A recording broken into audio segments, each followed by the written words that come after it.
こんにちは。How many coaches have we got here? コーチ、この中に何名いますか？コーチはされている方。コーチ。学生、ラグビー学生。強い。まあまあ。Okay. So what we're going to talk about today, I'm lucky. I make a living out of coaching. まあ、幸運にも僕は今、コーチとして、生活ができています。So I was a rugby player like you guys. 私たちのラグビープレイヤーもそうですね。はい。I went to Sydney University and became a PE teacher. シドニー大学を卒業して、PE の体育の先生になりました。I taught for 10 years. 10年間その先生としてオーストラリアで高校の先生として10年間勤めました。And then rugby went professional in 1996. そう1996年に、ラグビーのプロフェッショナルコーチとして就任しました。So I love teaching. だから、ということで私はすごいコーチング、ティーチングがすごい大好きです。But if I thought there was a chance to do coaching professionally, I wanted to do that. もしもこうにもコーチ、前からもしもこうにもコーチができるのであればコーチをしたいと前から思っていました。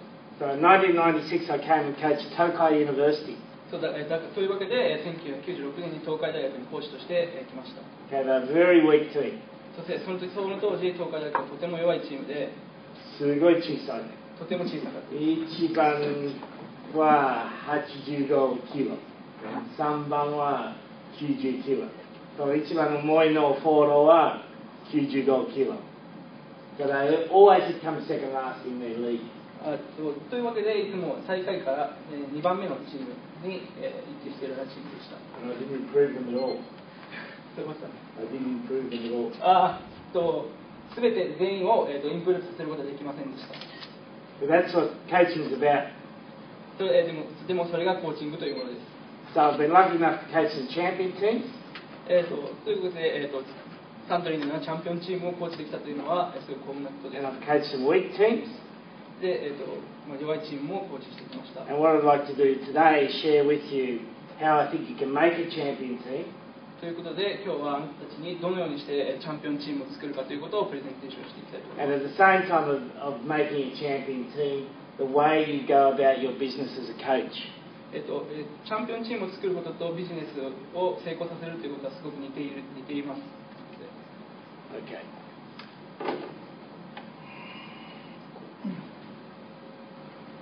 Okay, so there's two things I think are really important in coaching and in sport. スポーツを成功させる上で、2つ重要なことがあると私は考えています。First, there's the average in sport. The average, status quo. スポーツの平均値がまず最初に第一である。And if you want to be a champion team or a champion coach, you've got to challenge that status. で、そのステータスに対してチャレンジする必要がある。その現状を打開するようチャレンジする必要があるということが大事。So you can't be happy to copy other teams. だから、相手のチームをコピーしてハッピーになっていってはダメであって、You've got to create your own way of doing things. 自分自身に想像したものをやらなければいけません。And you've got to understand why you're doing it. そして、なんで自分がそのクリエイティブしたものを行っているのかというのを理解する必要があります。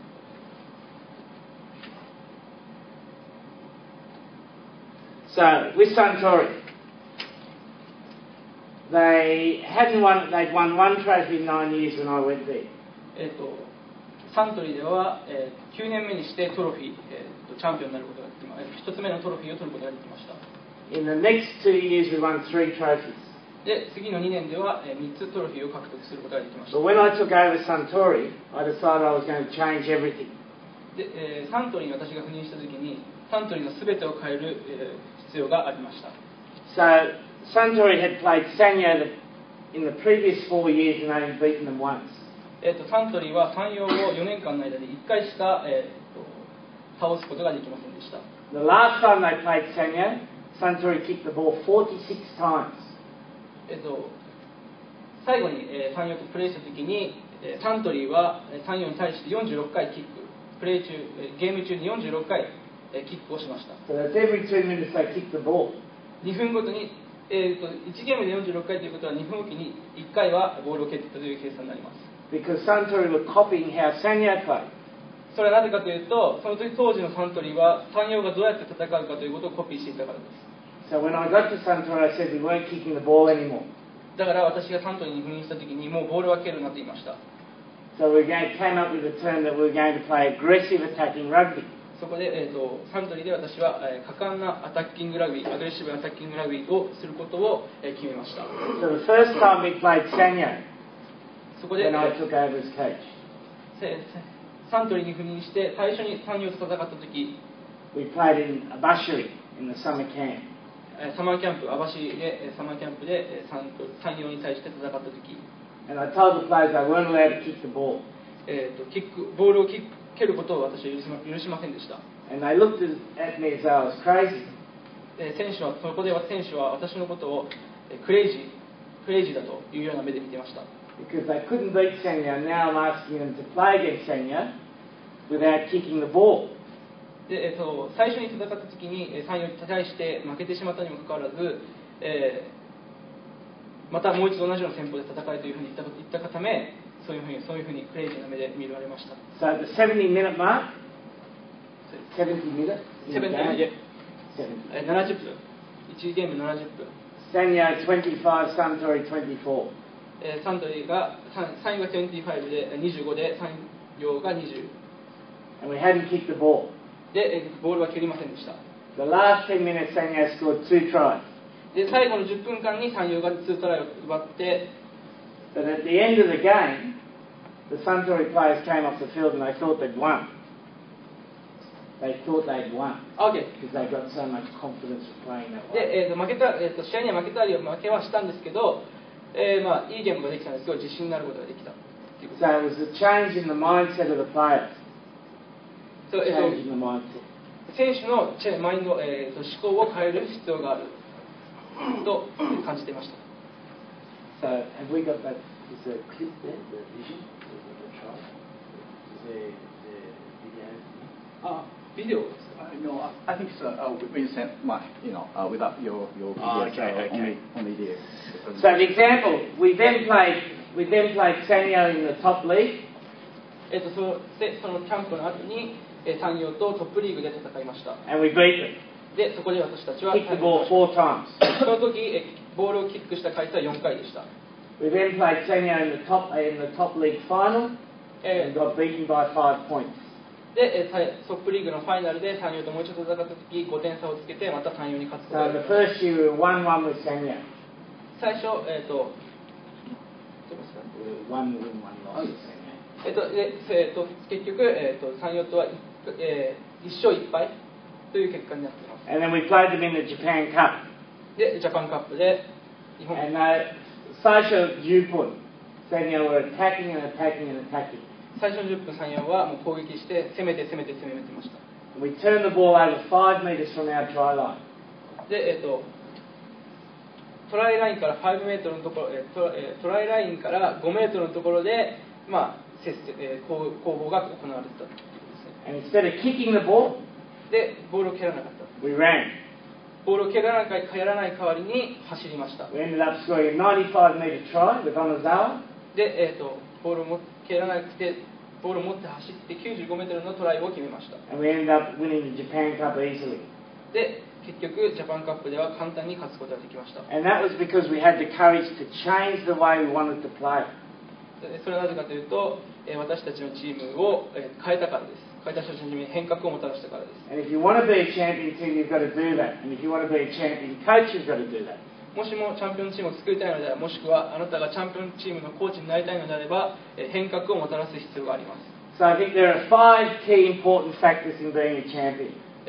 他に、チャンピオンのコーチ、チャンピオンチームを作るためには5つの重要なファクターがあると私は考えています。 Okay, the 5 factors. 1's leadership. 1つ目はリーダーシップ。 2's personnel. 1つは人材。2つ目は人材。 3's team colour. 3つ目がチームカラー。 4's a culture of discipline. 4つが規律ある文化。 And 5's a searching environment. 5つ目が開拓者精神。 So we're going to talk about those 5 factors now.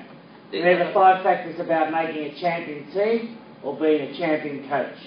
で今からこの5の5つのファクターに対して一つずつちょっと説明を加えながら紹介していきたいと思います。Okay, the first one is about leadership.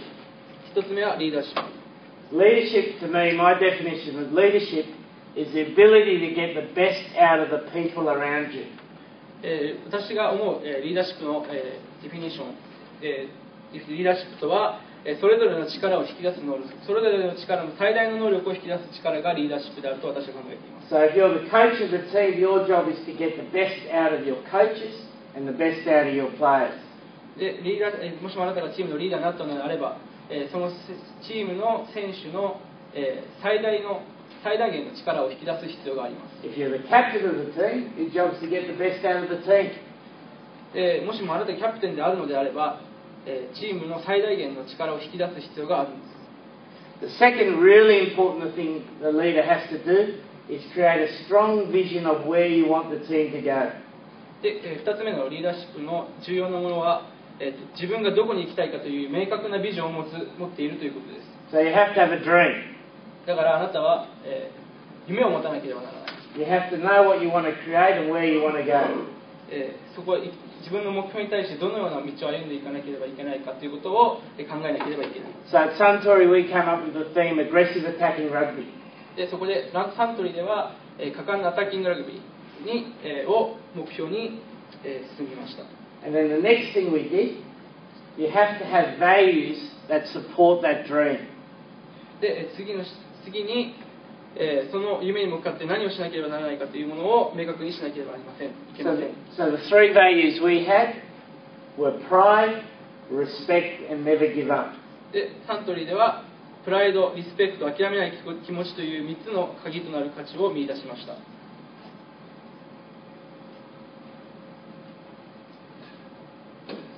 So then, for a coach, you have to create a structure that follows that vision. コーチとしてその、目標に向かうためのビジョンから構造を作らなければなりません。So at Suntory, when we wanted to play aggressive attacking rugby, サントリーではアグレッシブアタッキングラグビーをやりたいということを目標にやっていきます。the most important thing is we've got to win the ball. でそれを行う上で一番重要なことはボールを奪うということです。So the first thing we had to do in rugby was have a strong set piece. そうする上で Strong scrum and line out. それを実現するためにラグビーで必要な要素というのはスクラムというようなセットピースが重要であると考えています。So to have a strong scrum and a strong line out, I needed a strong forwards coach. これを実現するためには、スクラムが強いということ、そしてラインアウトが強いということ、それから、優れたフォワードコーチが必要です。So I went and recruited a former Suntory captain, Okafor. そこで私は、サントリーの元キャプテンである大久保を雇用しました。Who had great respect in the club. 彼はすごいクラブからリスペクトを受けていました。So he was working in his father's tofu factory in Kawasaki. 彼の父は川崎の豆腐工場で働いています。So he's getting up at 1 o'clock every morning, making the tofu, and then going to deliver the tofu. 彼は毎晩、1時に起きて豆腐を作るというような生活を送っていました。And that was his dream, to help his father build a tofu factory. で、彼の夢は、豆腐工場を営む父を助けるということでした。So we had to ask him to leave that dream for 3 years to come to Suntory and rebuild Suntory. そこで私は、彼の夢である豆腐工場を、助けるということを断念させて、3年間私の下でチャンピオンチームを作るために助けてくれと頼まなければなりませんでした。And then the second most thing about playing aggressive attacking rugby, we needed to be the fittest team in the world. アグレッシブ、果敢なアタッキングラグビーを行う上でもう一つ重要な要素として、高いフィットネスレベルを持っている必要があるということです。So I went to Australia and recruited the best strength and conditioning coach in Australia. そこで私はオーストラリアに行って、オーストラリアで一番のストレングス&コンディショニングコーチを探してきました。So the way you set up your staff as a coach has got to mirror your vision of where you want to go. あなたの夢を実現するためにそれに沿うようなベストな人材を発掘してそれを雇用しなければなりません。So again, you can't copy the coaching staff of someone else and put it into your team. You've got to have your vision and then you work out what staff you need to support that vision. だから自分の目標に沿ったコーチを雇用しなければいけないので、他人のコーチをコピーしてその人を雇うようなことはしてはいけません。And in rugby, to play attacking rugby, the first thing you need is a strong set piece, and the second thing you need is to be fit. 何度も言うようですけど、果敢なアタッキングラグビーではまず最初に、セットピースが強い、スクラムなどが強いということ、それから、高いフィットネスレベルが必要であるということ、この2点が特に重要であります。Okay, so leadership is providing a vision. It's getting the right structure in place. リーダーシップはまずシーズンの早い段階で基準を設定する。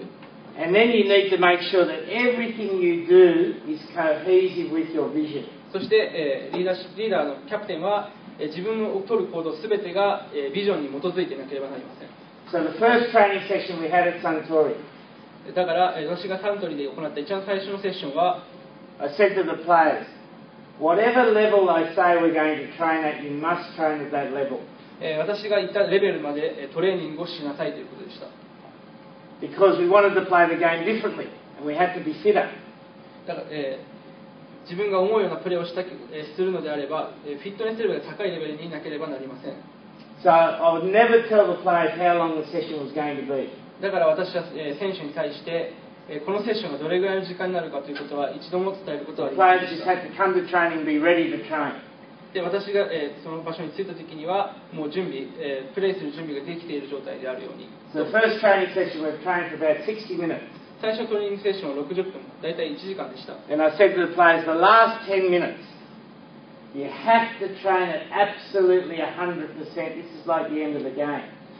最後の10分間、私は選手に、これは 100% の努力、100% の努力、最大限の努力で、この10分間やるようにと伝えました。 So if you make a tackle, you've got to get on your feet quickly and run. 例えばタックルを受けたら、もうすぐに立ち上がっても次にランして走る。 No one can be like this. 誰もさっきこのような視点になってはいけません。 Everyone's got to be up and running. 全員 And が that's how champion teams win. 全員がチャンピオンチームを作るために一生懸命になって走る。 So after 1 minute, 1分後、 one of the players bent over like this. 一人の選手がこのような視点になりました。 So we finished the training. だからそこで私はもうトレーニングを終えました。 The players all looked at me. We'd only been training 61 minutes. だから、私たちは最初のセッションは結局61分になりました。 And I said to the players, if you don't train at the level I ask you to train, we're not training. そこで私は、選手に言ったのが、私が求める、トレーニングレベルに達しなければトレーニングはしないと言いました。 So the players went off the field. だからそこで、もしもそういう選手がいたらもう、その場所から出す。 And we never had the problem again. で、もう二度とそういうような問題は起こらないようにと。 Because players like to train. トレーニングと同様にプレーする。 So the coach's job is to make sure that they train at the level they've got to train at to improve. トレーニングを通して、インプルーブさせるためにはそれが必要であるということです。 So at summer camp, we'd start practice at 6 o'clock in the morning. サマーキャンプでは、最初ファーストセッションは朝の6時から始めました。 Every day. 毎日6時からです。 At the recent Japan camp, we started at 5:30 in the morning. ジャパンのキャンプでは朝の5時半から始めています。 Just to be better than everyone else, we've got to train harder. で誰より Be も more disciplined. 上手くなるためには誰よりも努力しなければなりません。そして規律を重んじる必要があります。 And now a lot of the sides in Japan are doing that. で今では多くのチームが真似をして同じようにやっています。 Okay, the other big thing about a coach is that he's got to make his players feel like they're part of something special. もう一つのリーダーシップの重要な点としては、リーダーは選手に対して自分たちが特別であると感じさせる必要がある。 Anything that great that's happened in the world, 世界中で起こってどんなことでも、 people have felt it's going to be special. 選手に対してそのスペシャル、自分が特別であるということを感じさせる必要がある。 So the way we attack, we had 3 key words we used. Sorry.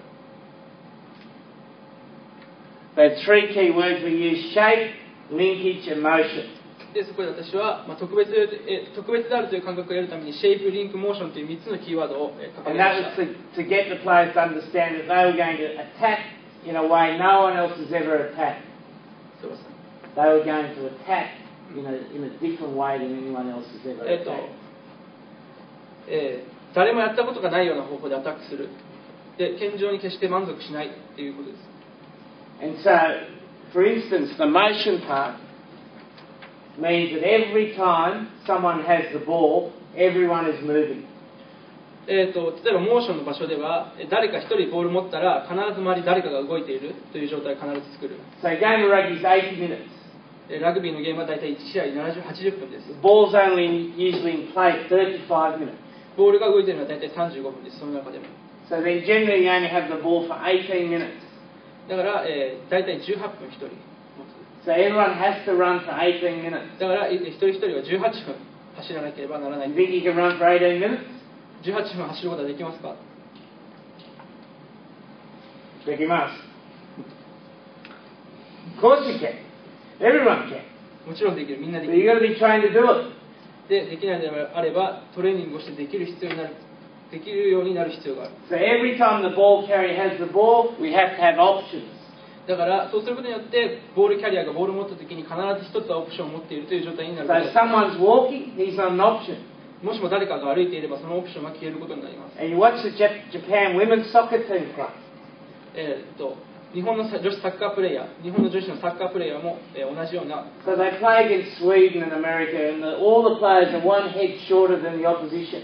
スウェーデン、アメリカに対してもそうですが、日本の女子サッカー選手は頭一つ分小さいです。 But they're always moving. でも彼女たちは常に動いています。 And that's what we try to do at Suntory. Always moving. それが私がサントリーでしようとしたことです。いつも常に動いている状態を作る。Okay, the next thing is personnel. 次のポイントは、人材です。 And it's about having the right people on the right seat on the bus.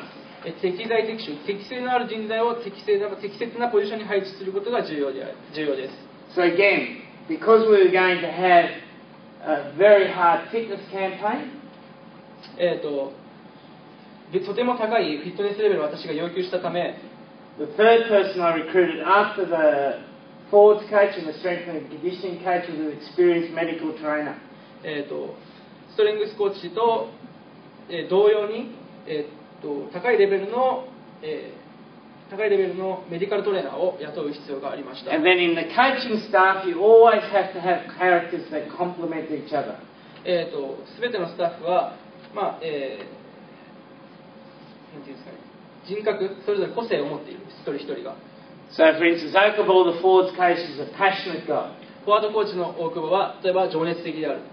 Sawaki, the backs coach, is analytical. で、沢木というコーチは分析的という個性を持っている。 And the foreign coach we had worked hard. パトリックは勤勉というような、特徴を持ってい So る。 it's a perfect coaching staff. これらはパーフェクトなコーチングスタッフです。 You can't afford to have 3 passionate coaches. 同じような特徴を持つ例えば情熱的なコーチを3人というわけにはいきません。 Because none of them watch the game closely enough. そういうようなコーチを集めてもしょうがない。 You can't have 3 analytical coaches. で、それは例えば3人分析的な Because then there's not enough passion in the group. And you have to have one coach who works really hard. And it's the same as a team. チームとして動くためには必ず一人勤勉なコーチを雇う必要があります。 So the other thing you have to do is with the players, who are your most important resource in a rugby team. また人材の中でもプレイヤーは、いいチームを作るためにとても重要な要素の一つであります。 You have to get them to work together. そうですね。 You have to get them to work together. はい。プレイヤーを一つに、より良いチームを作るためにプレイヤーを一つにしなければならない。 So when I first came to Suntory, I watched them eat. 最初に私がサントリーに来た時に選手がプレイヤーがご飯を食べているのを私は見ました。 All the senior players that sit here, 30 plus players, 30, 30歳以上 years. のシニアプレイヤー、比較的年齢層の高い選手はここでご飯を食べていました。 All the 25, 26-year-old players that sit there. 比較的若い25歳から6歳のプレイヤーはその辺で食事をしていました。1 1年生、2年生. 年生、2年生はその辺です。 It's like 3 different groups. まるで3つの別々のグループができているようでした。 They didn't talk to each other. で、互いに各グループでは話はありませんでした。 So what we did, we came up with 4 locker groups.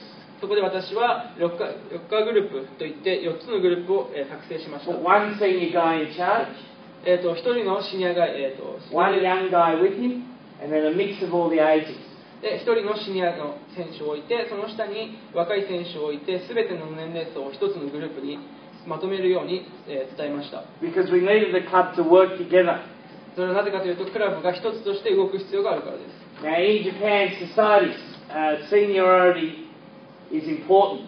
日本の社会ではシニアと、年齢がすごく年功序列っていうのもあったり、すごく大事にされてい But る。 on a rugby team, it doesn't matter if he's 21 or 31, he's got to do the same job when I pass him the ball. でもラグビーでは年齢は関係ありません。たとえ彼が21歳だろうと何歳だろうと、 So we ボールを持ったら need the team to 同じ mix 仕事をしている。 together. だからチームを一つにまとめる必要があります。 Then we had a game leaders group. そこで、さらに私はゲームプランリーダーというチームをグループを作りました。 So we had 10 players with the best head combined to put the game plan together. で私は、頭のいい、すごい、ラグビー脳の長けている10名を選び出して一緒に戦術を考えました。 So every week they would meet twice a week to make sure that everyone in the team understood the game plan. 私は選手と週に2回か3回はミーティングをすることで同じ共通の認識を持つように心がけました。 And then the last group we had was the captain's group, 最後のグループはキャプテンのグループです。 where we had 3 senior players support the captain. キャプテンをサポートするために私は3人のシニア、年齢層の高い選手をつけました。 And that was to making sure that during the game, それはゲーム中に the players communicated properly. 適切なコミュニケーション、選手間でのコミュニケーションが行えるということを確信するためにつけました。 I went to Abashiri in August 私は8月頃網走に行きました。 and watched a lot of the top league sides play, and then I went to Sugadara and watched the university sides play. 8月に網走にトップリーグの練習試合を見て、その後菅平に大学の試合を見に行きました。 Most rugby teams in Japan, when they get together after a try's been scored, トライがスコアされるたびに多くのチームは一つになって集まっていました。 you've got 3 or 4 people yelling to you at the same time.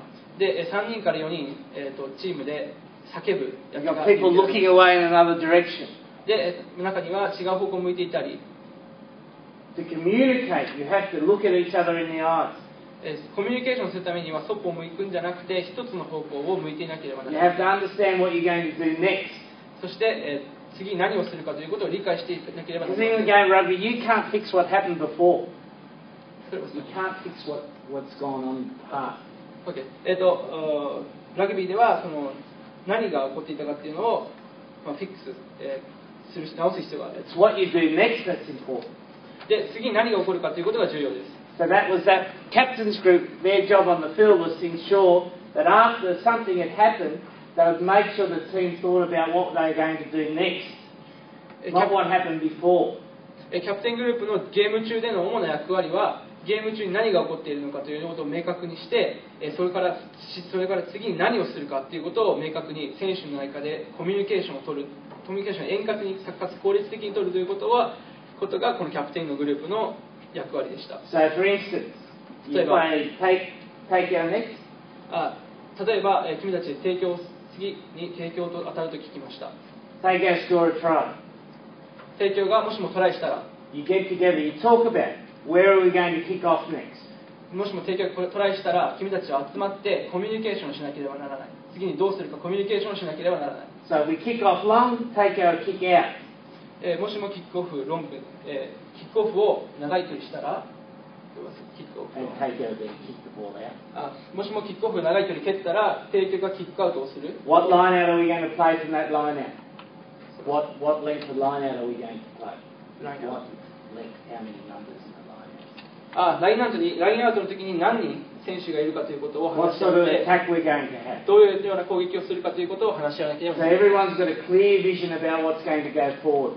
選手各一人一人が次何をするかクリア、明確なビジョンを持っての試合に臨まなければなりません。 So a coach's job is to make sure that he can organise his players to manage the game. Because during a game of rugby particularly, a coach doesn't have much influence.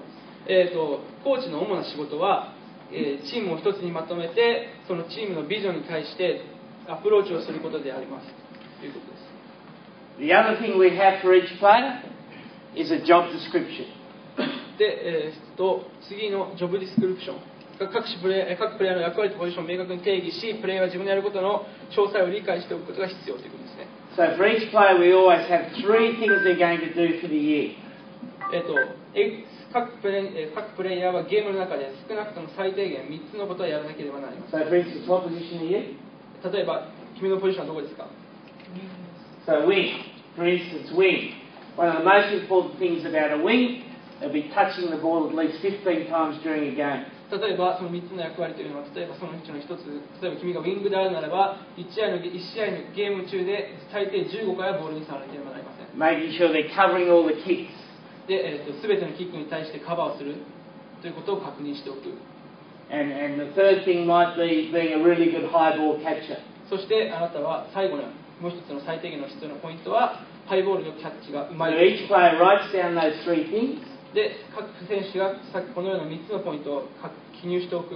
And then every 6 weeks, we go through those 3 things with the players. で、16週間後、例えば16週間後、その一つ一つ決定事項ができているかどうかを確認する。To make sure they're practicing it. ちゃんとしっかりそれを練習しているか。And to make sure they're doing it. で、ちゃんとやっているかということを And 確認 sometimes する。 we have to rip up their job descriptions. で、このジョブディスクリプションというのをサントリーでは活用していました。So there was one player at Suntory. 一人、サントリーのある選手は、He wanted to play for Japan. ジャパン、日本代表でプレーしたかった。So on his job description, he said he was going to be the hardest working forward in the club. 彼のその3つの事項のうちの1つは、クラブの中で一番勤勉である、ハードワーカーであるということ。 After 6 weeks in the fitness, he was second last. 6週間後のフィットネステストでは、下から2番目でした、その選手は。So I called him in for a meeting. で、ミーティングのために彼を呼び出して、だから私のミーティン And I グ got out his job description. ジョブディスクリプションを見せました。 And I said, you said you were going to be the hardest working forward in the club, and you're not. ハーデストワーキングになるという目標、ジョブディスクリプションを提出したにもかかわらず、下から2番目だということはどういうことだと。 And I said to him, tomorrow, で、そしたら彼は明日からやります。 you're not coming to train. で、トレーニングには来ません。 You're going to sell beer. で、それはさ、He's going to sell beer for the company. 彼は、会社のためにビール、サントリーのビールを売っています。 Because he wasn't following his job description. それは、勤勉であると言ったのにもかかわらず、トレーニングに来ないでビールを売っているというのは、正しいことではない、正しい行いではない。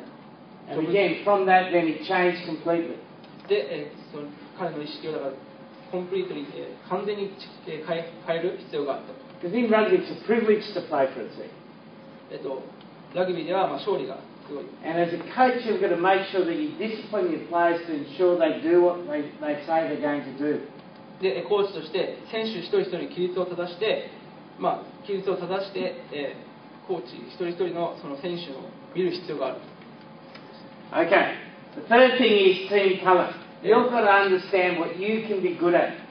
3つ目はチームカラーです。チームカラーとは自分たちが何に秀でているのかというのを理解しておく必要がある。 So for Suntory, Sanyo were a defensive kicking side. Panasonic Sanyo were a defensive kicking side. 例えばパナソニックとサンヨーは、ディフェンシブなキッキング、ディフェンシブキッキング。 Toshiba were a physical team. で、東芝はフィジカルがとても強いチームである。 And Suntory previously had no team colour. They just changed their approach from week to week. サントリーは特にこれといったチームカラーがなくて、相手の弱みにつけ込むような試合をしていました。 So all the good teams in the world, you know how they're going to play. すべての全世界のいいチームというのは自分たちのチームカラーを知っています。 So in soccer, everyone knows how Manchester United is going to play. で、例えばサッカーではマンチェスターユナイテッドがどういうチームカラー They を know how Barcelona is going to play. で、バルセロナがどういうプレーをするかというのも知っています。 All Blacks, everyone knows how the All Blacks are going to play in で、 rugby. オールブラックスにおいてもそれは同じです。 There's no secrets.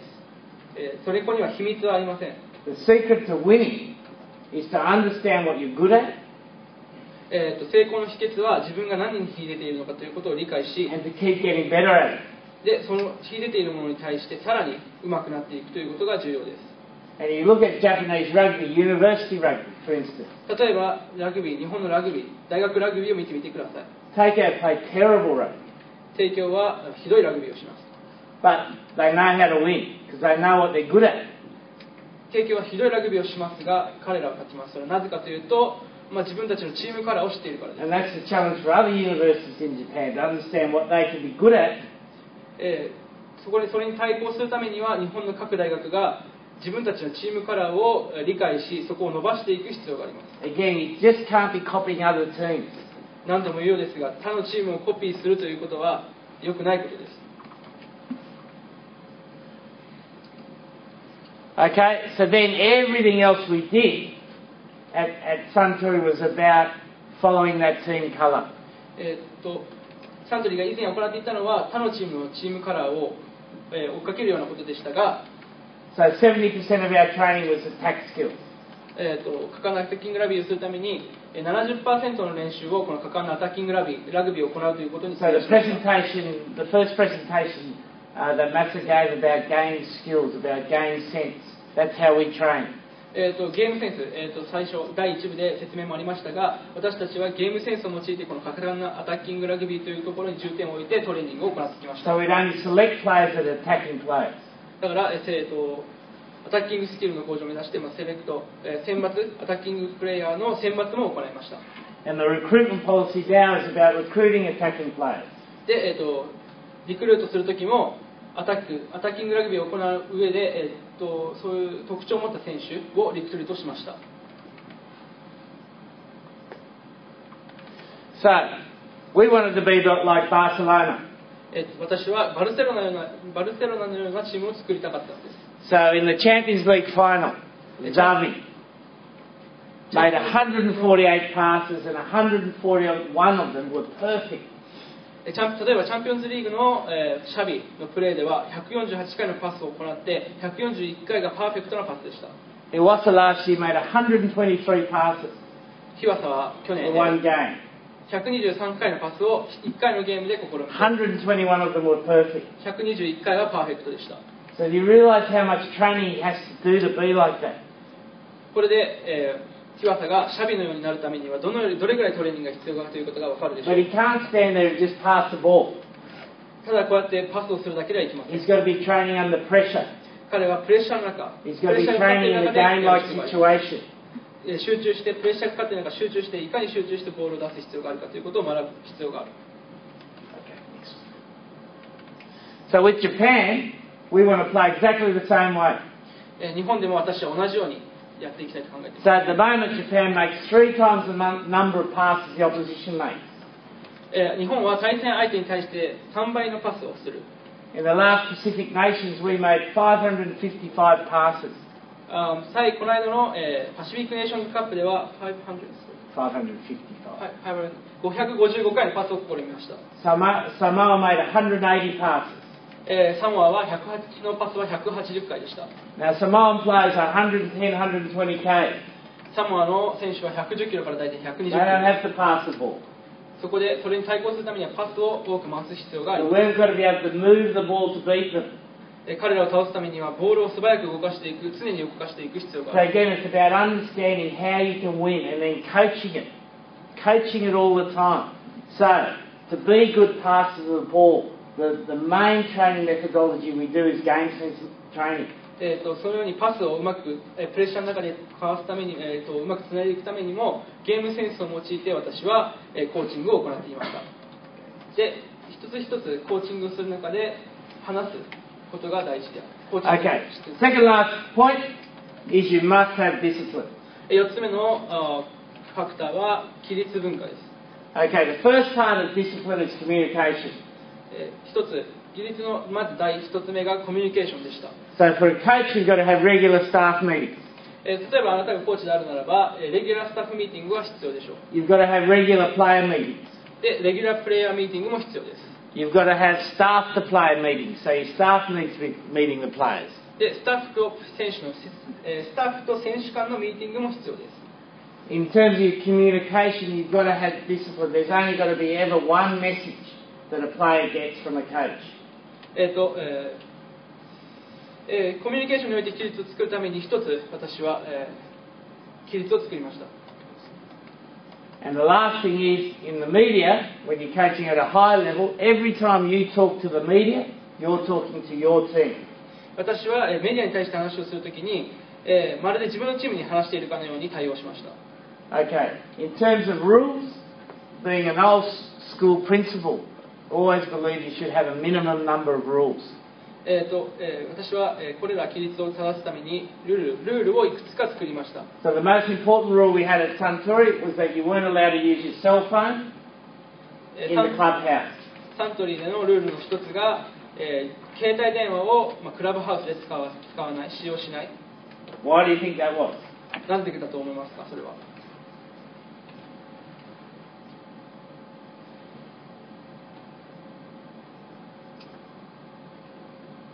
なぜクラブハウスで携帯電話を使うことを禁止にしたのか。Because young players sit around, they sit at a dinner table. 例えば若い選手がディナーテーブルに座って、They sit there using their mobile phones. で携帯電話を常に使っている。They don't talk to each other. 互いに話をするのではなくて、携帯電話に常に打ち You 込 go out to a restaurant now and you see couples. で、例えば今、レストランにカップルが They いたと sit し there ます。 playing on their phones together. で、そういう人、レスト They ラン don't にいる talk カッ to プル each は other. 互いに話をするんじゃなくて、互いに携帯の画面を見合っています。So that was one rule we had at Suntory that changed the place completely. Because players had to sit down at the table and talk to each other. それをラグビーサントリーで試みただけで、携帯を触ることができないので、互いに話をするしかありません。And I got that idea from Arsenal, で、 the そのアイ English デアは soccer 私は club. アーセナル、イングランドプレミアリーグのアーセナルからその考えをいただきました。It's a simple rule, but it changed the way the clubhouse operated. 小さなルールですが、クラブハウスの規律を、よくしてくれました。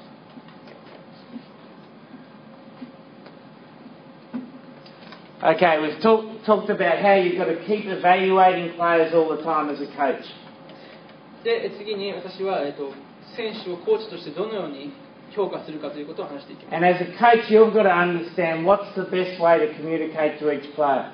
で、コーチとして各、選手個人個人とどのようなコミュニケーション方法を取るのかがベストかということを理解しなければいけない。Okay, some players learn best by listening. 例えば、いくつかの選手は、聞くことで、理解、コミュニケーショ Some players learn best by seeing.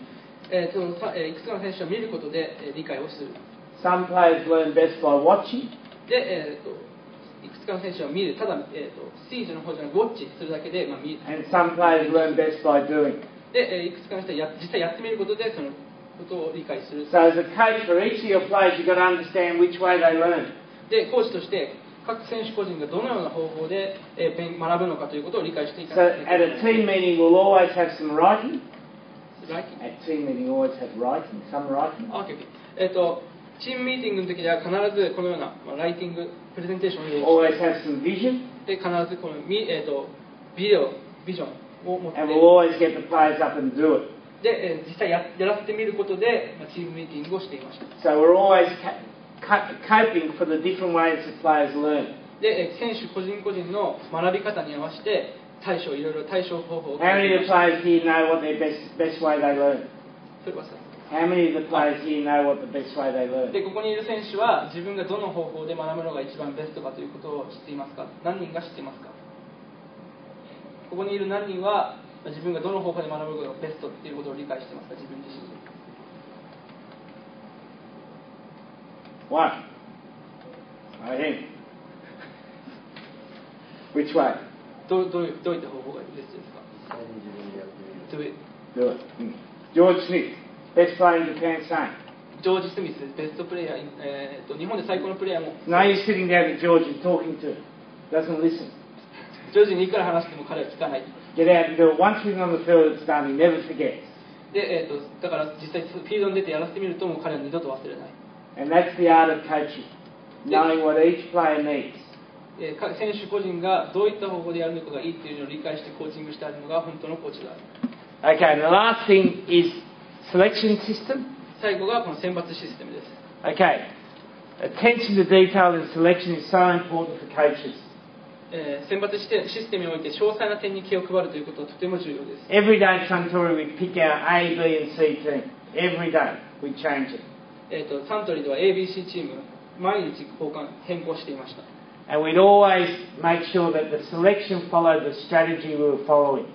必ずその選抜システムっていうのは自分たちが沿っている、自分たちのシステムに必ず沿っていなければならない。必ず自分たちがその選抜システムを理解しておく。And the other thing we were able to do was do personality tests on the players. で、選手に対して、簡単なテストを行うこともやってみた。And one of the interesting things about the personality tests that we did, it divided the players into introverts and extroverts. で、最初の、一つの、この性格診断の一つとして、行ってみたのも、性格診断みたいなのも、いろいろやってみた。Now, how does that help you with selection? で、それをセレクションに活用する。You can't have two introverts at halfback and 5'8" in the rugby team. で、同じような性質を持つ人を同じようなポジションに2つ置くわけにはいかない。Because they don't communicate. なぜかっていうと、例えば内向的な人同士が一緒だと彼らは一緒にコミュニケーションを取らないから同じポジションに置くわけにはいかない。You also don't want two extroverts at 9 and 10. Then they're both talking. No one's listening. で、逆に外交的、すごくいっぱい喋る人を同じポジションに置いておくと、ずっと喋ってばっかりで監督の話、コーチの話を聞かない。だからそれもダメです。So from a coach's point of view, again, you've got to do everything you can to know your players. だからコーチとしてできることっていうのは、選手一人一人の特徴を明確に掴んでおく。The way they learn, the way they behave, the way they communicate to each other. Your job is to know everything about a player you can. で、コーチの仕事っていうのは選手がどのように振る舞うのか、どのように学ぶのか、そしてどのような性格を持っているのか全て詳細に理解するよう努めるというのがコーチの仕事です。Okay, we've talked about training system. As again for coach, one of the most important things about the players is knowing about their family life. トレーニングシステムに関してですが、もう話しましたので次、選手に話す上で重要なのが彼らの家庭を理解しておくということが重要です。Because a lot of times when a player is not training well or playing well, it might be because he has some problem at home. 例えば選手の調子が悪くなってしまった時なんかはよくあるのが、家庭内での問題が関係している。So you need, as a coach, you need to have all that background information about the player. コーチとしてその選手のバックグラウンドを詳細に知っておく必要があります。And the last thing a coach is going to do is always lead the way in terms of learning new things. コーチとして最後に大事なのが常に新しい情報を得ておくということが大事です。Which leads to the last point. On having a searching environment. 最後が開拓者精神です。So as a coach, you've got to be looking at where you can find new information all the time. コーチとして常にどこで新しい知識が身につけられるか気を張っていなければいけません。So I was lucky enough to go to AC Milan. こうに私は AC ミランを訪れることができて、AC Milan had won the Italian championship. AC ミランはイタリアのクラブチーム、チャンピオンチームですね。And they had the lowest injury rate of any team in Europe. で、ヨーロッパのどのチームよりも怪我の発生率が低い。And the simplicity of what they did was that for each player, before training, they had their own individual training preparation. それはなぜかというと、シンプルで、個々に合わせた準備、ここにあったトレーニングプランというものを作っていたからです。And boys, if you want to be a good player, that's one thing you have to do, knowing how to prepare for training. 選手たちに言いたいのですが、もしもあなたたちがいいプレーになりたいのであれば、トレーニングするための準備をしておかなければならない。The better you train, the better you're going to play. The better you train, the better you're going to train. いいトレーニングをすると、良い選手になっていく。いいトレーニングをした方がインプルーブする、改善が高いということです。So you watch most Japanese players, they walk on the field. 多くの選手がフィールドの中を歩いている。Stretch a little bit. ストレッチして、then get someone else walking past the ball. 歩きながらパスをする。That's not preparing for rugby training. それはラグビートレーニングに対する準備ではありません。You're going to do things you're going to do at training. あなたはそういうのではなく、本当のトレーニングをしなければならないんです。So you only have to stretch when you're 50, not when you're 20. You've got to move. So you've got to be doing dynamic flexibility. You've got to be running. You've got to be skills you're going to do in the game. That's preparing for training. そのようなことに時間を費やすのであれば、ストレッチングをするのではなく、ダイナミックストレッチングをして、すぐに100% でトレーニングを行う、すぐにパスをする。George Gregan played for Suntory.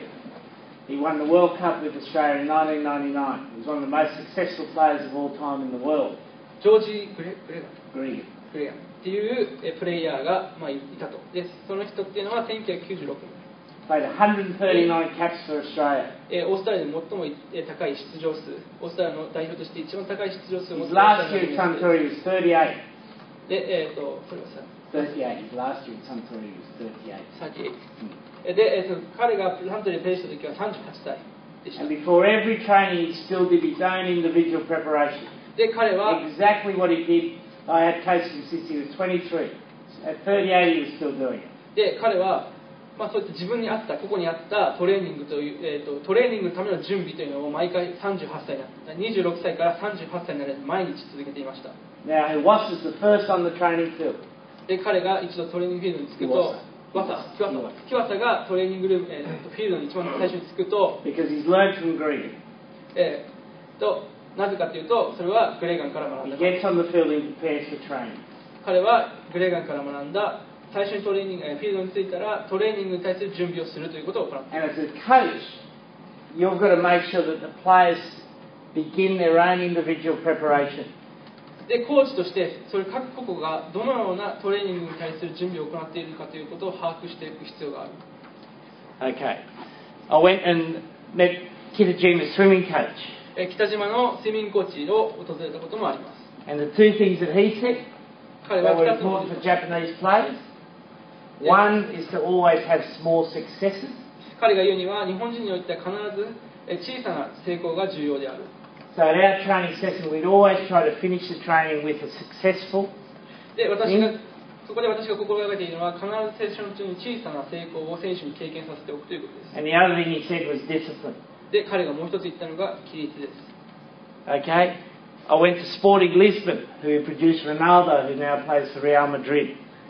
私も、スポルティングリスボンにも私は訪れたこともあります。 And at Sporting Lisbon from the age of 4, スポルティングリスボンでは4歳の子供が every time they practice,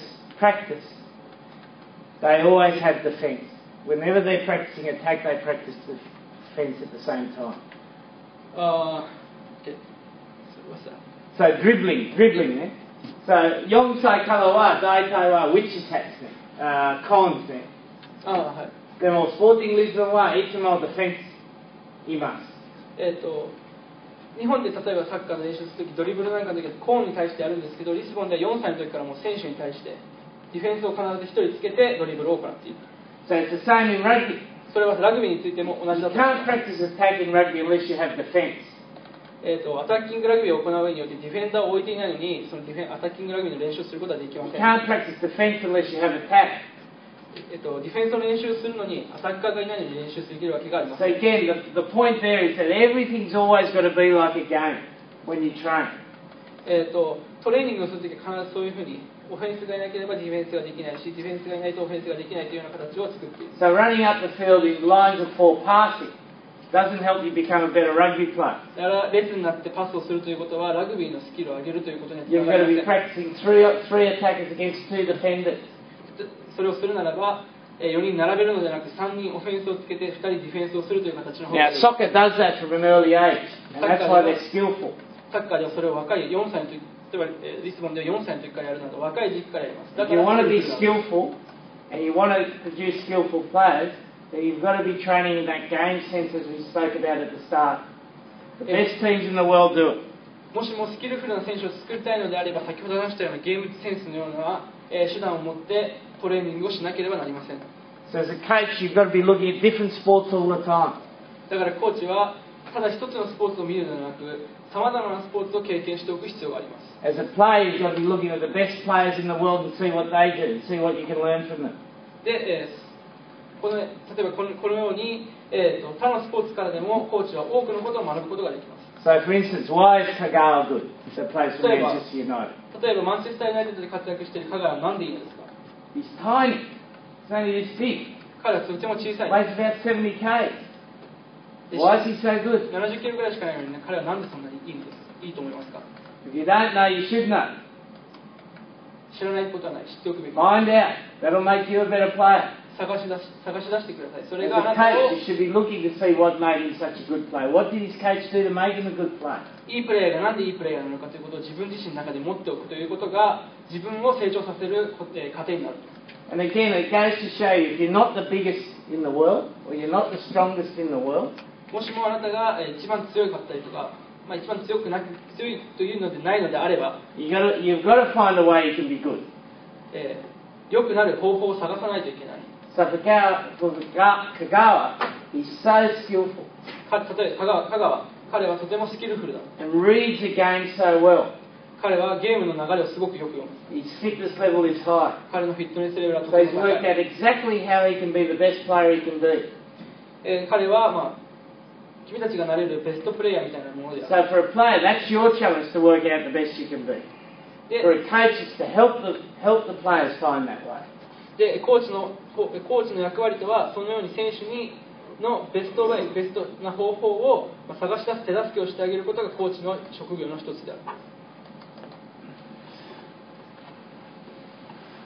Okay, so champions are always looking to challenge. They're always looking to find out how they're going to do things better.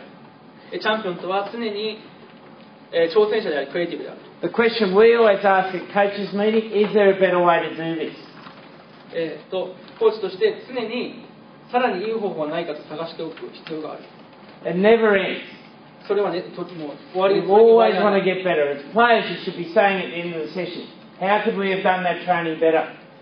コーチとしてどのようにトレーニングをよくできるかということを常に考えておかなければならない。 As a head coach, you're asking your assistant coaches, how could we have run that session better? もしもあなたがヘッドコーチならアシスタントコーチにどうやったらこのセッションが上手くなるかということを If you're an assistant coach, you're saying to your head coach, we could have done the session better by doing it this way. もしもあなたがアシスタントコーチであるならばヘッドコーチに向かってもっとこうした方がセッションが良くなるのではないかとサジェストすることもいいだろう。So there's only one quote I've ever used in my life. 私が、人生の中で一つ大事にしていることがある。 And to me, the only magic in the world そのクォートっていうのが、the only magic in the world ですか。 is hard work, 世界において一つの、魔法っていうのは努力、 an iron will. 固い意志。 That means you just got to keep doing it. When people say you can't do it, you've got to keep doing it. 固い意志を持って、諦めることなく。 And you've got to have a vision of where you're going. そして最後に、あなたがどこに行くかというビジョンを持っていくということが大事である。 And if you stick to that, you will be successful. でもしもあなたがこれに常に沿っておくことができるのであれば、 Hard work, ハードワーク、 determination of where you're going to go, and knowing where you're going to go. And that's as a coach and as a player. コーチとしてもプレイヤーとしても、ハードワーク、それから自分がどこへ行こうとしているのか、どうやって行くことができるのかということを理解しておくことが重要です。 So I hope that's been useful. 今この情報は重要、利用できるというか、なんていうんですか、役に立ちましたかね。Happy to answer any questions now you might have. もしも質問があるのであれば答えすることにはハッピーです。質問があればどうぞ。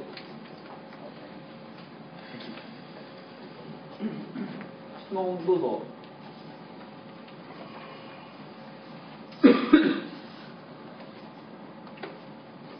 どうぞ。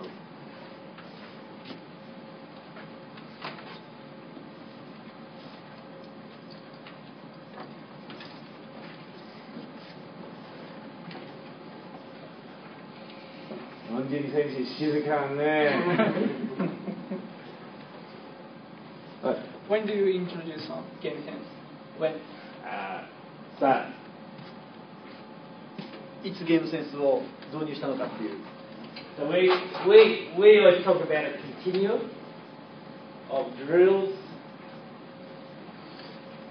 to game sense.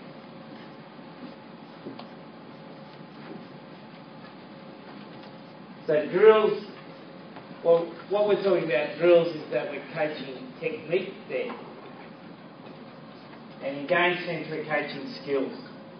ドリルっていうのはテクニックを教える方法であって、ゲームセンスっていうのはスキルを教える方法です。So we get 3 players up, first 3 players. 1、2、3。最初の3人、3人前に来てください。あそこにいる3人。早く、早く。早く。もう一人、もう一人。もう一人。Winger. Winger. Position. Prop. Okay, okay, okay. There, one there.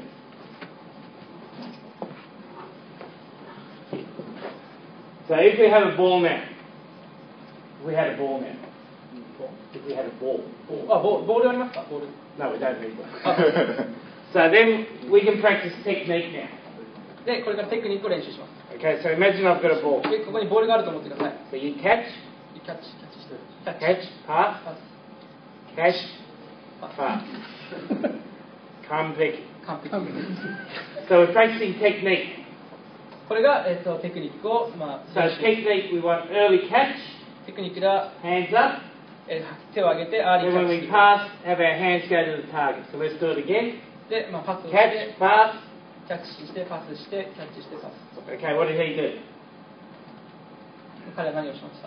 Dropped his hands. So as he caught, dropped his 彼は hands there. パスするときに So what did he ハン catch? ドを落とした。 There. そ So れは that's how we catch technique. それはいいテクニックではありません。で、それを練習する。 So these boys can probably all catch and pass okay. で、これがドリルです。で Okay. Then ド we, リルを行うの to は turn it into a みんなできる skill, でしょう。 we need to have a defender.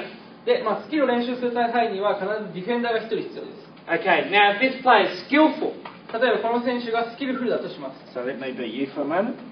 As you pass me the ball. Pass me the ball. Good pass, good pass. いいパスをください。 Okay, you go. He comes to me now. If I'm skillful, I know that as he comes there, I pass. もし私がスキルフルなプレイヤーだったら彼が来た瞬間にパスをするという選択肢をします。 Okay, I want you to go there. This time he goes, because I'm skillful and I'm looking forward, I dummy and I go. もしもこのような状況であれば私はスキルフルなのでパスをする選択肢ではなく So that's the difference between being technically good and skillful. これがスキルとテクニックの違いで Because す。 I'm able to, if I'm a skillful player, I'm able to make the right decision. もし私がスキルフルな選手であるならば、ライトディシジョン、正しい選択をします。 So, we take technique in drills, テクニックをドリルで教えて、 and we take skills in more game sense. ゲームセンスでスキルを練習します。 So, we always work on the principle that you do about 20 to 30% technique training at most. で 20% か 30% がテクニック、ドリルで、 And then you do 70 to 80% game sense training. で 70% から 80% はゲームセンスのトレーニングです。 And from what age do you do it? From the age of 4. で4歳からしてか As ら soon as you get the players, you do it. And training is never going to be perfect. トレーニングっていうのは完璧になることはない。 It's going to be messy. メッシになる。すごい散らがってる。汚い。 But it's going to improve their performance. でそうゲームセンスということで、スキルをインプルーブさせることができる。 So we always map out our sessions, so it's in that principle. セッションの中で、プリンシパルを持ってこういうふうに、やっていく必要がある。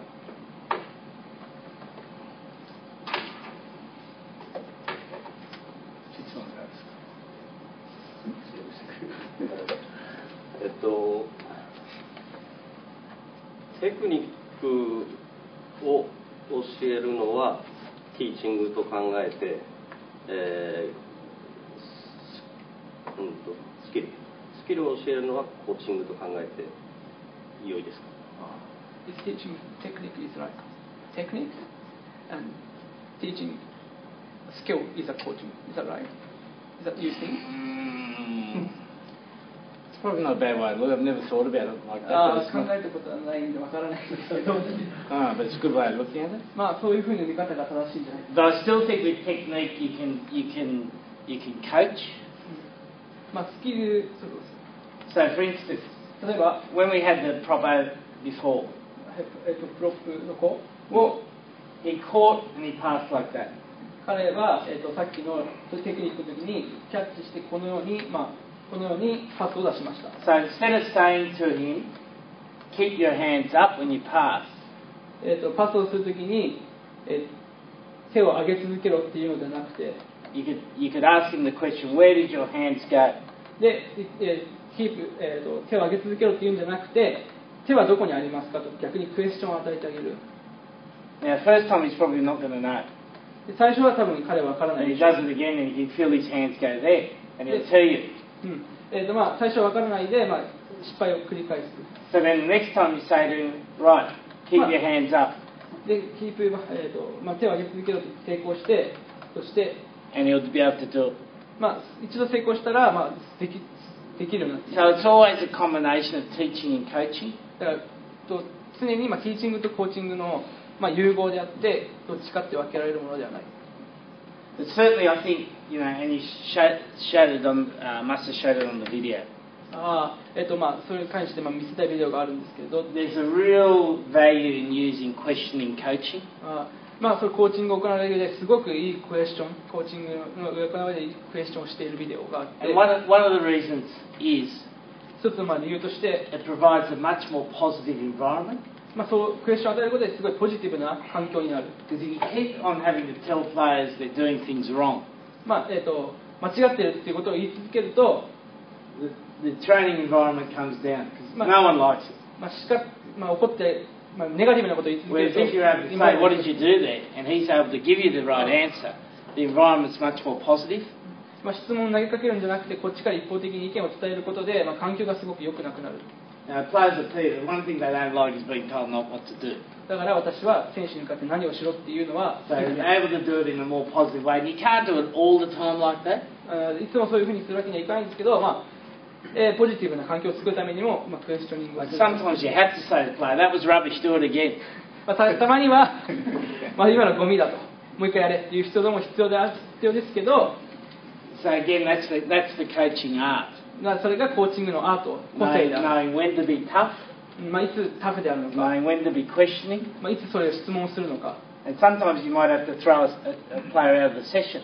でたまには選手に対して出ていけというようなことを言わなければならない時もある。 So we did a session with Japan the other day. 違う日に、他の日に、セッションに行った時、日本代表のセッショ And ン if に the players made a mistake, they were out of the session. セッション中に選手がミステイクをした。 So the first 3 minutes we did it, we made 5 mistakes. で最初のセッションで5回ミステイクをした。 The next 3 minutes we did it, and they were running at 50% faster than the game. 50% を、higher than the game. ゲームより高い状況っていうんですかね。状況でミスをしたら、 And no mistakes. でゲームより高いインテンシティゼロ、ミステイクがゼロで、それより、低いレベルでミステイクが3回あっちゃうってことだと思うんですけど、 So a super rugby game. Super rugby game. スーパーラグビーのゲームで、 Is runs at about 80 minutes per minute. 80メートルパーミニット、80メートル毎分で走る。 Okay, so that's in 80 minutes they run 7,200 metres. これを80分間続けると7000キロ、200メートルになる。 Okay, this year in the top league, トップリーグでは the average game speed is 60 metres per minute. 60メートル毎分でゲームが行われています。 Slow. とても遅い。 Slow. University rugby is about 50 metres per minute. 大学レベルではこれが50メート So ル。 as a coach, コーチとして、 what you always got to do, at least one session per week, is train at least plus 50% higher than game speed. コーチとしてやらなければならないこととして、例えば、プラス 50% の強度で負荷を与えて練習を行わなければならない。ゲームよりも 50% 高い強度でSo train at about 100 metres per minute. 例えば80メートルが、その競技においての So you're not only getting a physiological effect, そうすることによって、生理学的 but な you're putting the 効果 skills が under more pressure. で、さらにスキルも、プレッシャーの中で行わなければならない。 So we played a game the other day, just to give you an example. で、この間、その、代表でやった、12 against 12 on a full field. 12 against 12 on a full で field. フィールドの長さが大体12メートルから12メートルで、 Every time the player got touched, 選手が毎回タッチされる he'd と、 have to go to the ground and pop the ball up. タッチされたらボールを上に上げなきゃいけ But ない。 everyone else had to do an up and down. それをで選手をアップアンダウンで before they could play on. でポップしたらアップダウンして、もう一回次のチャレンジランするっていう走り続ける。So we got to 120 meters per minute. でそれを、120メートル毎分で行う。And the second time we did that for 3 minutes and we didn't make one mistake. で、それやった時に2回目やった時に3分間で1回にしかミステイクがなかった。Why? なんでだと思いますか？ The players didn't want to miss the session. They didn't want to drop out of the session. なぜかというと、セッションでも So they didn't want to miss the session because if they made a mistake, they were out. Okay. でなぜかというと、そのセッションやりたいから抜けたくないからミスが少なくなった。自分がやりたいという気持ちが強いからもうミスしたら出なきゃいけないんで。It just shows if you create the right environment for players to train in, they can improve so much. で、例えばああいうふうに、環境すごい高い状況、インテンシティが高い中でも、やりが与えてあげることによってすごく、Japanese players, particularly in rugby, has more potential than any other players in the world. ラグビーのプレイヤーっていうのは世界にどんなプレイヤーよりもポテンシャルが高いと思う。 So as a coach, you've got to keep on seeing how you can raise the level of training. だからコーチとしては、どのようにして、選手のレベルを上げるかという So for your sport, you've got to understand all of these things. Game speed, how many contacts they make. だからゲームスピードにしてもコンタクト数にしても現状のままでいるわけにはいか So ない。 you've got to have the evidence of the game that you're coaching and know it. でだからそのためにもコーチとして知識を豊富に身につけ And て then い you く want 必要 to があ be る。 coaching 20% above that. でさらにその数値を見つけたらその 50% 上で練習をする。 For instance, last thing at Suntory last year, the last training session, 例えば去年サントリーの、we used to train our starting 15 against 22 players in contact suits. 去年サントリーラグビーを例に挙げるとコンタクトスーツを着て The opposition, 22 players. 相手が22人でこっちが15でこっちが15人で、練習 To した。 make it harder than a game. でそれは相手が22人でしかも、タックルスーツを着ているのでゲームよりは辛いですよね。 So again, you've always got to see how you can keep improving your team. Because training 15 against 15 wasn't good enough for us. だから、15対15人でやったらインプルーブ向上は見られないから相手を22人にしてスーツを着させてやるっていうことを考えてそういうことを常に考えていかなければならないっていうことと思います。他にはい。さっきその話でクラブハウスで携帯を使わないようにさせるって言ったんですけど、それ以外に選手たちに気をつけさせて普段の生活で気をつけさせていることってあるのか。 Is there any other disciplines that you are doing in the club? Well, the only other thing, the locker group became responsible for cleaning up the clubhouse. クラブハウスを常にクリーンな状態にしておくということ。 And because they were mixed ages, なぜかというと、年齢層がすごいバラバラなので、 it could have been at the end of the night one of the oldest players in the club was doing the laundry for the rest of the team. でそうすると、いろいろ問題が出てくるからということで、クリーンアップとかそういったことをさっきのロッカーグループっていうグループがあったと思うんですけど、ロッカーグループに気をつけさせてやってるっていう。 So the players became responsible for their own area. だから自分自身のことに対して、責任を持って、行うようにしているっていう。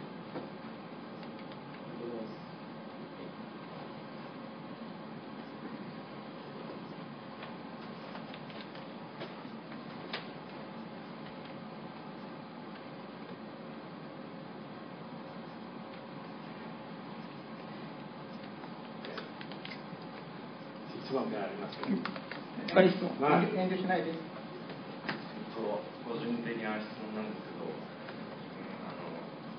さっきポジションによって必要なスキルがあるって言われたんですけど、準カーっていうポジションってどんなスキルとかが必要なのかっていうのを。 What kind of skill do you think needs for the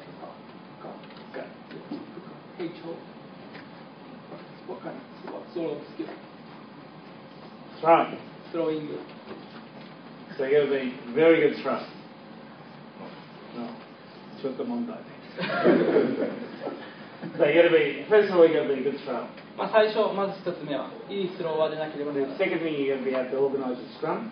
で、もう一つがスクラムをオーガナイズ、オーガナイズっていうのは、So you've probably got a light scrum. スクラムが中心になって、So So you've got to be able to scrum low and get the ball out quickly, and you've got to be able to organise ま your あ、スクラ forward ムの like 時に that. ロー低く入って、まあ、ボールを早く素早くかき出す能力、 And then as a hooker, you've got to play like a fourth flanker. まあ、もしもあなたがフッカーであるならばフランカーのような感じでプ So レー you し should て、 have about 10 ball carries a game, まあ、もし10人ボールキャリ about ー 20 clean outs, 20回クリーンアウト取る、 and make about 12 tackles. まあ、12回、10回そう10 or 12 tackles. 10を10回から12回タックルして、まあ、クリーンアウト25回取ってっていうことをしなければならない。 You do that now? できるか頑張ります。 You do that now. 頑張るじゃなくてやるんだ。 You do that in the national team. If he does that in the national team. まあ、もし君がそれができるならば、まあ、日本代表呼んであげる。 And that's what you've got to look at. まあ、そうい And う for all positions, there's various benchmarks you've got to do. まあ、各ポジションによって自分が何をしなければいけないかっていうことを目標を立てておくっていうことは大事 I'll です tell you one of the most interesting stories. Last year's Japan captain, Kikutani. 菊谷、ジャパンカップでの菊谷の話なんです。去年のキャプテンの菊谷さん、 So this year I left him out of the squad. 彼を今年スクラムのから外したと、スクワットから外したと。 Why? なんでだと思いますか？ Because his work rate was low. なぜかというと彼の、まあ、ワークレートがすごい低い。 Spent more time at the hairdresser. His hair changed style, changed every day. 菊谷さんっていうのは、まあなんていうんですかね、貢献するんじゃなくて、まあ、髪型とかに、まあ、ちょっと惑わされてるっていうところがある。 So I said, you're not playing for Japan anymore. だからもう彼はジャパンではプレーし And ま then I said, these are the things you've got to do. す。で、私は彼にこれらが君がしなければ Drop な your らな body い fat by 3%. 彼の体脂肪率を 3% 落とす。 Increase your body weight by 2 kilos. で 3% 落としながら体重を2キロ And then set him targets for each game. します。 Set him targets for each game. セットヒムターゲット、彼をターゲットにするゲームごとに The last game against Kobe, he was the best player on the field. コバ Kobe. 神戸、去年彼は神戸でベストプレーヤー Last week. ラストウィーク先週彼は神戸でプレーした Because now he knows what he's got to do in the game. He's got set targets. で、彼は今何を知ってるか何をするべきか知ってるから、まあ、セットターゲットっていうことを知っ And て as る a から player, you should be setting your targets. As a player, you should be setting your targets for what you want to achieve in the game. まあ、ゲームごとにターゲットを目標かなターゲットをセットしなければならない、 That's going to make your team win. チームを勝たせるために、まあ、毎試合目標を立て So る like 人 a が hooker. 例えばフッカーならば So then you play the game, you go back, you watch the video, 家帰ってビデオを見て and you check it. チェック Did し I ます achieve what I wanted to do? チェックして自分がやりたかったターゲット目標を And if で you きたかなと didn't, チェックし you're ます either not fit enough, でそれがなんで達成できなかったらなんでできなかったのか or you're not strong enough, フィットネスがなかったのかそ or れ you're と not も reading the 力強くなか game った well のか enough. まあゲームの流れ読めなかったのか So then you know what you've got to do to improve. でそれらを調べることでそこを改善していくとインプルーブ、改善が見られる So if you're not fit enough, もしもあなたがフィットネスのレベルが低いんだったら on the Monday you go for a run yourself. 月曜日に、まあ、練習とは別にあなたは走らなければならない So Richie McCaw, you know the All Black flanker. リッチマン Richie McCaw. リッチマンコー All Black オールブ flanker. ラックスのフランカーのリッチマンコー Every day after the game he runs 7Ks by himself. で彼は、まあ、ゲームの後自分自身で7キロ毎回走ってた Because he wants to keep being the best outside flanker in the world. なぜかというと彼は、まあベストフランカーになりたかったから常に Japanese university students Monday always have the day off. 日本大学では月曜日学生は全員オフですよね Why? なんでですか And he got 7 games. たった7試合しかないのに Can't have a day off. You've got to train. 7試合しかないのにオフなんかあるわけないだろう So if you want to be the best, that's what you've got to do. So you can't just eat ramen and girls on Monday. Curry. まあ7試合しかないのにオフなんかやってる場合じゃなくてもトレーニングしなさい Man. That's what you've got to do. If you そ want to れ be が the 俺たち best. にしなきゃいけないことだ You don't want to be the best, that's fine. まあ、ベストになりたくないのかと And that's what players around the world do. They work out what they've got to do to be the best. 世界中の世界のやつらはもっとトレーニングしてるぞ And that's going to be the new level for Japanese rugby. で君たちがそうすることによって日本のラグビーのレベル You も can guarantee the soccer teams are doing it now in Japan. 日本のサッカーを見てみろ That's why they're doing so well. 日本サッカーはもうそういうことができてるからすごいレベルが上がってきてるんだ。 And as a coach, you've got to keep on encouraging your players to do it. コーチであるならばこれらを注意してコーチしなければならない。 Tradition is important in sport. Tradition is important. 文化っていうのはトラディションっていうのはすごい重要、スポーツにおいて重要である。 But good 文化 is important. ただ文化でもいい文化っていうのが重要であって重要だよ。 Okay. あとは他には僕は今ロックというポジションやってるんですけど、他のチームのロックがもっと背が大きいじゃないですか。で僕はそれ身長では勝てないんで走って勝つっていうことを決めてるんですけど、他に何かもっとありますかね。He's a lot shorter than the other, so he's trying to be high fitness. But do you think any other skills he can do? Is there any other thing? No, it's good high fitness. まあフィットネス高いフィットネスを持っていると Definitely get stronger. でもさ他には体を強くする。 Okay. Some more weight on. で体重をつける。 And then you've got to work on your jumping speed. でジャンプのスピードを上げる。 Okay. So when you shorten the line out, you've got to have more speed. まあ君が小さいのであれば So you've got to be able to get off the ground quickly. さらにスピードをハイスピードを持たなきゃいけない。 And then you've got to be able to read the line out well. で、まあ、倒れたらすぐ素早く起き上がって、まあ、ラインアウトを読む力、倒れたらすぐ立ち上がる、素早く立ち上がるというところとラインアウトを読む力 So right about fitness, でフィットネスのこと、 get stronger, and increase the speed of jumping. フィットネス、まあ、筋力をつける、それからジャンプのスピードを高めるというこの3つがいいんじゃないですか。 Okay. He's got a good build on him now. まあいい体にもしてるけど、何年生? 3年。 He's got 2 years to go. あと2年残ってるね。 So no Mondays off next 2 years. はい、あと2年間月オフの話ね。ラーメンなし、餃子なし、カレーライスなしね。ラーメンにカレーライスなし。はい。Thank you.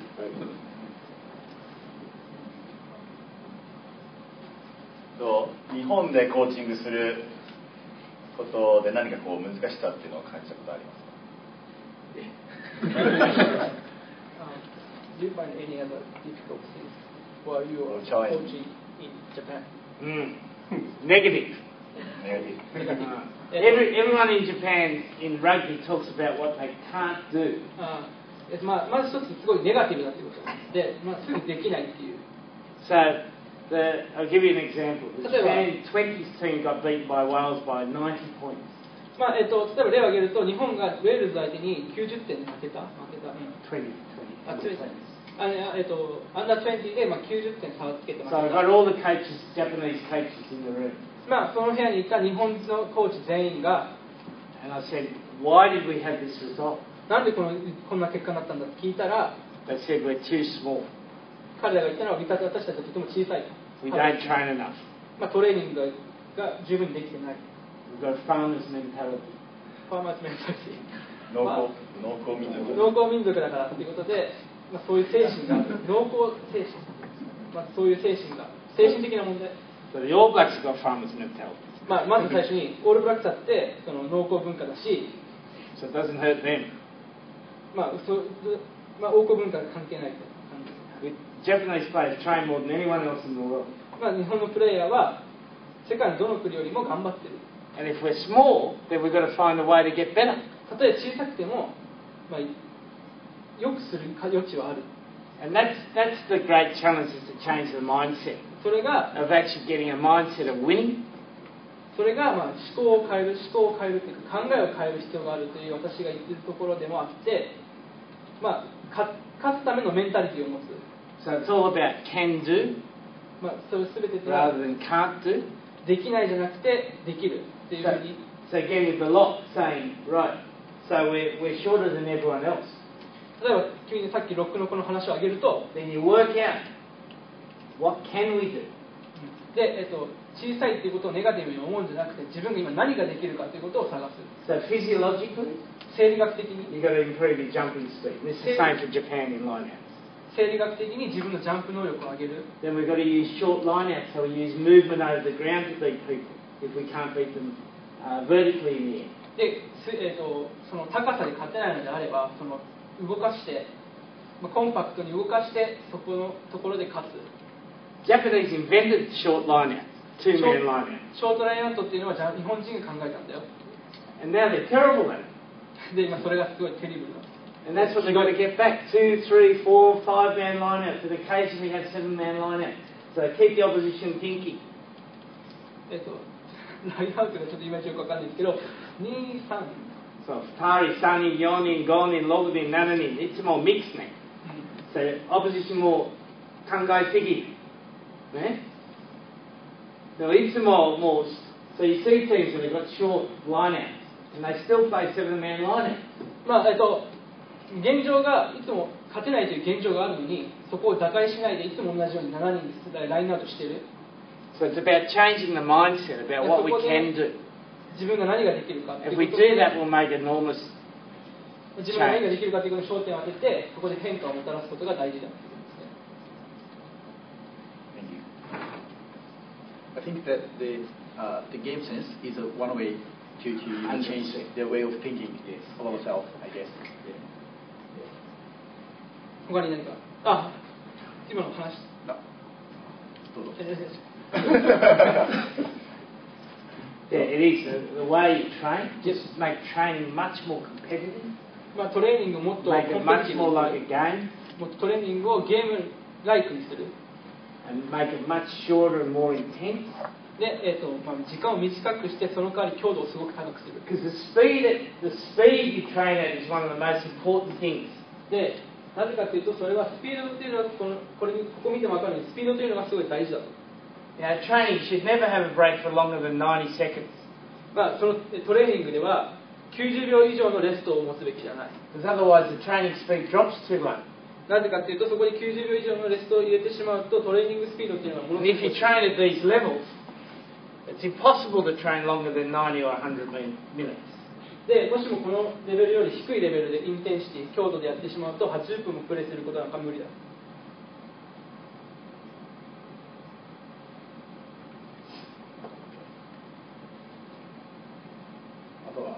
他には何か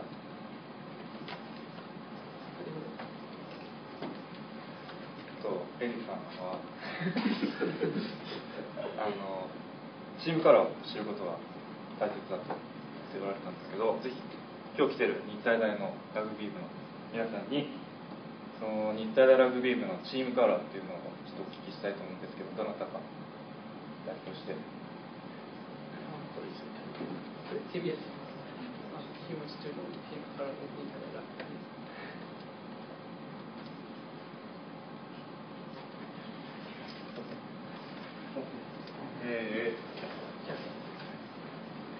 我々小さいんでディフェンスで前に出てプレッシャーをかけ続けて迷子にしてからボールキープを長くしてアタックにつなげていくっていうチームからにしてます。最初のフェインSo yeah, because there's more puzzle, the defense is It's good. いいと思うよ。So then you've got to be really good low tackler, don't you? だからそれを実行するためにはとてもタックルの低い選手が必要ですよ。そうでしょ。とっても低いタックルができる選手が多く必要だよ。違います。いますか？今。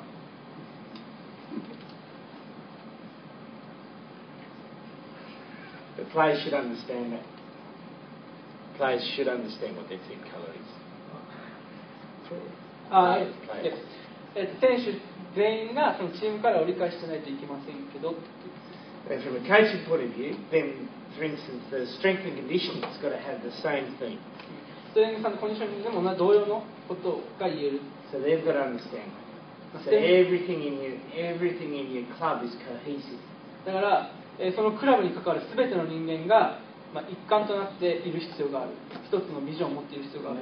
And that's the head coach's role, to make sure that everything's cohesive. で、コーチの仕事の役割がそれもコーチの一つの役割であって、クラブを一つにまとめる、一つのビジョンを持たせるというのもコーチの一つの役割だと思います。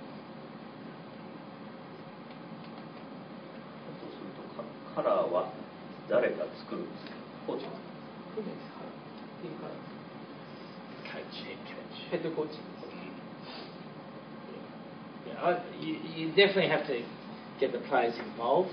もちろんプレイヤーをこう、インボルブっていうかこう集めることも And, 集めなければ and ならない get け them ど part of the process. で、プロセスの一部として選手を招く必要がありますけれども、 But the head coach has got to understand how you can win. 最初にヘッドコーチがどうやって勝っていくのかっていうことを理解しておかなければな And らない。 that's what you've got to base team colour on. で、そこにベーシックなチームカラーをつける。 So for instance, Toshiba and Suntory are completely different clubs, although they're in the same area. サントリーのチームカラーっていうのは、他のチームとは全く違ってものになります。 Suntory players wear suits to work. サントリーのプレイヤーはスーツを着て仕事をしてい They ます。 come from all the top universities. 全員、なんていうんですかね、一流大学から来ている。 All pretty boys. 可愛い子供 Toshiba 子たちです。 factory workers. 工場で働いている人もいるし、 They ride bikes, バイクに乗 wear る uniforms. ユニフォームも着ている。 And so their team colour is based on being physical, which suits them. だからそのだから工場チームはフィジカルのチームカラーはいいマッチ。でもサントリーはちょっと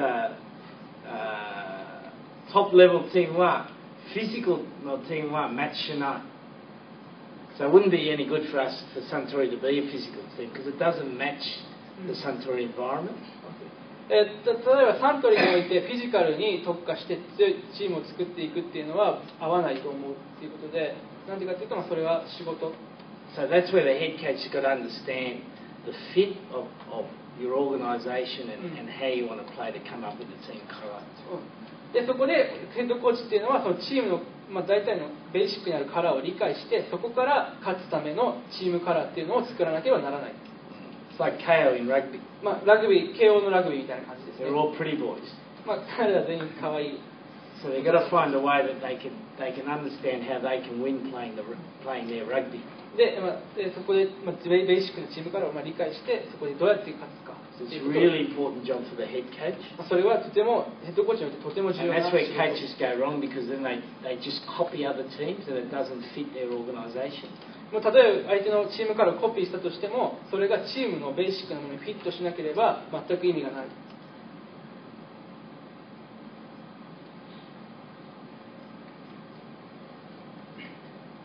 じゃあこの辺で予定。はい。I am.